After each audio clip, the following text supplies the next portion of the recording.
প্রিয় দর্শক, আসুন আজকে আমরা একটি নতুন টপিক নিয়ে আলোচনা করি। অনেক বাবা মা আসেন, বাচ্চার বুকে শব্দ হয়, কাশি, শ্বাসকষ্ট, এসব কারণে বুডিকট সলিউশন, বুডিসোনাইড, যেটা জেনারিক নাম বুডিসোনাইড, বুডিকট, বুডেটাইট, অনেক নামে বাজারে পাওয়া যায়।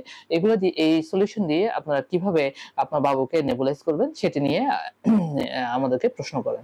তো আজকে আমি চিন্তা করলাম এই বিষয়ে আপনাদেরকে কিছু জানাবো। বুডিসোনাইড সলিউশনটি আপনি কখন দিবেন? আপনার যখন আপনার বাবুর কাশি, শ্বাসকষ্ট খুব বেড়ে যাবে এবং আপনার শোঁ শোঁ, বুকের মধ্যে শোঁ শোঁ শব্দ হবে, তখন অবশ্যই আপনি একজন শিশু বিশেষজ্ঞ ডাক্তার পরামর্শ নিয়ে আপনি বুডিসোনাইড রেসপিরেটরি সলিউশন দিয়ে আপনার বাবুকে নেবুলাইজ করতে পারবেন।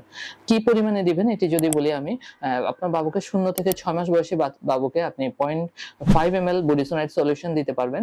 0.5 ml এর সাথে আপনি 2.5 ml নরসল সলিউশন যোগ করবেন, তাহলে আপনার ডাইলিউশনের কাজটি হয়ে যাবে।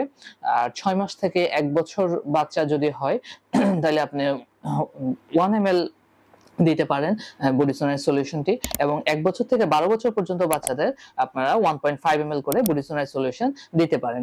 একইভাবে আপনি সবসময় 1.5 ml করে নরসল সলিউশন প্রত্যেকটা বুডিসোনাইড সলিউশনের পরিমাণের সাথে যোগ করে নেবুলাইজ করবেন।